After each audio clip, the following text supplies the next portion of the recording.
स्वागत है दोस्तों। आज के मुख्य समाचार में आज देश और दुनिया से कई अहम और बड़ी खबर आ रही है। बात करेंगे हर खबर पर विस्तार से। चुनाव से पहले बीजेपी को बड़ा झटका। पूर्व विधायक धर्मेंद्र प्रताप सिंह ने भाजपा पार्टी से दिया इस्तीफा। वहीं अगली बड़ी खबर में आपको बताएंगे अखिलेश यादव का बड़ा बयान। बोले यूपी में इस बार एनडीए को हराएगा पीडीए। एक और बड़ी अपडेट, दल बदलने वाले नेताओं पर सीएम गहलोत का बड़ा हमला। बोले लालची होकर बदल लेते हैं पार्टी। इसी के साथ अगली बड़ी खबर में आपको बताएंगे प्रियंका गांधी के वादों से घबराई बीजेपी, कांग्रेस की घोषणा का ढूंढ रही है जवाब। तो चलिए देख लेते आज की पहली बड़ी खबर। चुनाव से पहले बीजेपी को बड़ा झटका। पूर्व विधायक ध्रुव प्रताप सिंह ने भाजपा पार्टी से दिया इस्तीफा। दरअसल दोस्तों, चुनाव से पहले बीजेपी को मध्य प्रदेश में बड़ा झटका लगा है। पूर्व विधायक ध्रुव प्रताप सिंह ने भाजपा पार्टी से इस्तीफा दे दिया है। बता दें कि मध्य प्रदेश में साल के अंत में विधानसभा चुनाव होना है। ऐसे में राजनीतिक पार्टियों में भी काफी उठापटक देखने को मिल रही है।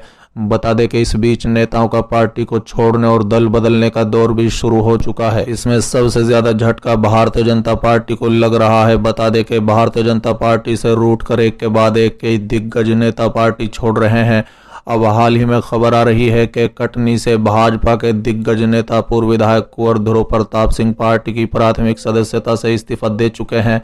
उन्होंने अपना इस्तीफा प्रदेश अध्यक्ष बीडी शर्मा को भेजा है। मिली जानकारी के अनुसार बीजेपी को मूल सिद्धांतों से भटकना ध्रुव प्रताप सिंह को समझ नहीं आया और यही कारण उनका इस्तीफा देने का बताया जा रहा है। बता दें कि ध्रुव प्रताप सिंह का राजनीतिक कार्यकाल काफी लंबा है, लेकिन उन्होंने बीजेपी से काफी लंबे समय से दूरी बना ली थी। उनकी राजनीति की शुरुआत साल 1980 से हुई थी। इससे पहले शनिवार को ही सिंधिया समर्थक ने सैकड़ों समर्थकों के साथ पार्टी को छोड़ दिया। बता दें कि रवि यादव सिंधिया के काफी करीबी माने जाते थे, लेकिन उन्होंने भी पार्टी से इस्तीफा दे दिया। इसके बाद अब एक और ये बड़ी खबर सामने आई है। चलिए अगली खबर, अखिलेश यादव का बड़ा बयान। बोले यूपी में इस बार एनडीए को हराएगी पीडीए। दरअसल दोस्तों, उत्तर प्रदेश के पूर्व मुख्यमंत्री अखिलेश यादव ने एनडीए या भाजपा को हराने का नया फॉर्मूला दिया है। बता दें, उन्होंने शनिवार को कहा है कि मुझे यकीन है कि इस बार पीडीए उत्तर प्रदेश में एनडीए को हराएगी। बता दें, उन्होंने कहा है कि पीडीए मतलब पिछड़े, दलित और अल्पसंख्यक। इस बार उत्तर प्रदेश में पिछड़े, दलित और अल्पसंख्यक खास भूमिका निभाएंगे। बता दें कि एनडीटीवी कॉनक्लेव में बोल रहे थे। इसमें उन्होंने कहा है कि 2024 के लिए मैंने नारा दिया है 80 हराओ, बीजेपी हटाओ। मैं चाहता हूं कि दूसरे दल भी बड़े दल के साथ समाजवादी पार्टी के साथ आएं और मैं उन्हें यकीन दिलाता हूं कि 80 की 80 सीटों पर हमारी जीत होगी। इस बार भी हमें इस फॉर्मूले पर काम करना चाहिए। कई वरिष्ठ नेताओं से बात करने के बाद यही निष्कर्ष निकला है कि भाजपा को हराने के लिए जो दल जहां मजबूत है वहां उसको उम्मीदवार का समर्थन करना चाहिए। बता दें, एक सवाल के जवाब में अखिलेश यादव ने कहा है कि उत्तर प्रदेश असल में उम्मीदों का प्रदेश है। ये प्रदेश बहुत सकारात्मक है, लेकिन अब हालात बिगड़ रहे हैं। मुझे याद है, बिना कोई इन्वेस्टमेंट मीट किए हमारे समय में विभिन्न कंपनियों की ओर से निवेश आया था, लेकिन आज जिन निवेशकों ने यहाँ निवेश करने की बात कही थी वो यहाँ निवेश करने नहीं आ रहे हैं। उत्तर प्रदेश में गरीबी की अनदेखी हो रही है और भ्रष्टाचार बढ़ रहा है, नौकरियां नहीं मिल रही है। उन्होंने कहा है कि 2024 लोकसभा चुनाव में सबसे बड़ा मुद्दा होगा गरीबी का सम्मान।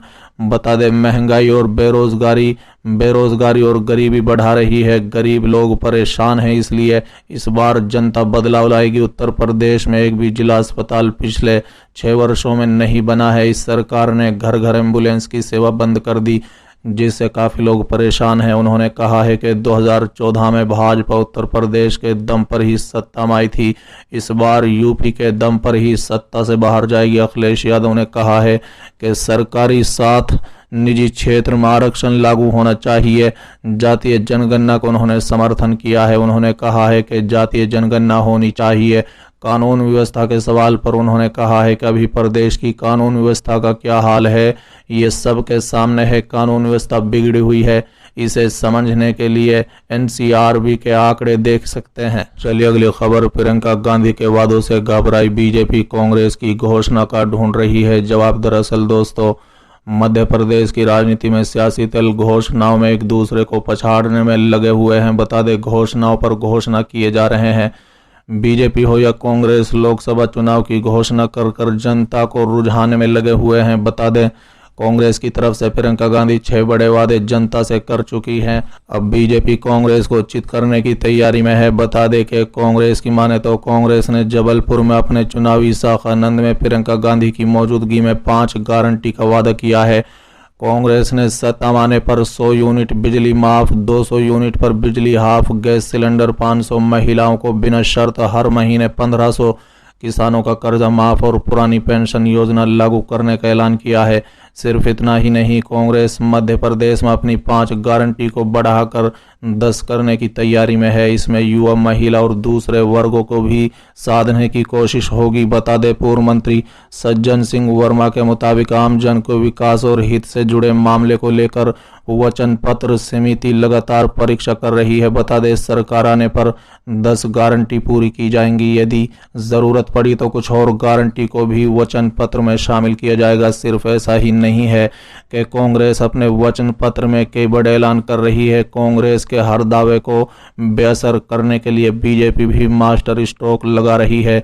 बता दें, बीजेपी ने कांग्रेस की हर गारंटी पर अपने दाव से मुद्दे को खत्म करने की राजनीति तेज कर दी है। मुख्यमंत्री शिवराज चौहान ने लाडली बहन योजना में दी जाने वाली 1000 की राशि को बढ़ाकर 3000 तक करने का, किसानों का साल में 12,000 देने, डिफाल्टर किसानों के कर्ज को ब्याज को खत्म करने का फैसला लेने के साथ कर्मचारी हित में कई बड़े फैसला लेने की तैयारी कर ली है। जानकारी के मुताबिक मुख्यमंत्री अगले कुछ दिनों में कुछ और नए बड़े वादे करके दाव चलकर कांग्रेस की घोषणाओं को चित करने की कोशिश करेंगे। खबर है कि घरेलू गैस सिलेंडर से लेकर सुविधा और दूसरे कर्मचारियों के मामले में सरकार आने के बाद कई बड़े ऐलान करने की तैयारी में है। बता दें, घोषणाओं में लेकिन जनता की बल्ले बल्ले हो रही है। मतलब साफ है कि विधानसभा चुनाव की तारीख नजदीक आते आते कुछ और नई घोषणाएं जनता को खुश करती हुई नजर आएंगी। चलिए अगली खबर, दल बदलने वाले नेताओं पर सीएम गहलोत का बड़ा हमला, बोले लालची होकर बदल लेते हैं पार्टी। दरअसल दोस्तों, विधि निर्माताओं के दल बदल से राजनीतिक दलों में मचे हड़कंप के बीच राजस्थान के मुख्यमंत्री अशोक गहलोत और अन्य नेताओं ने अपनी प्रतिक्रिया दी है। बता दें कि सीएम गहलोत ने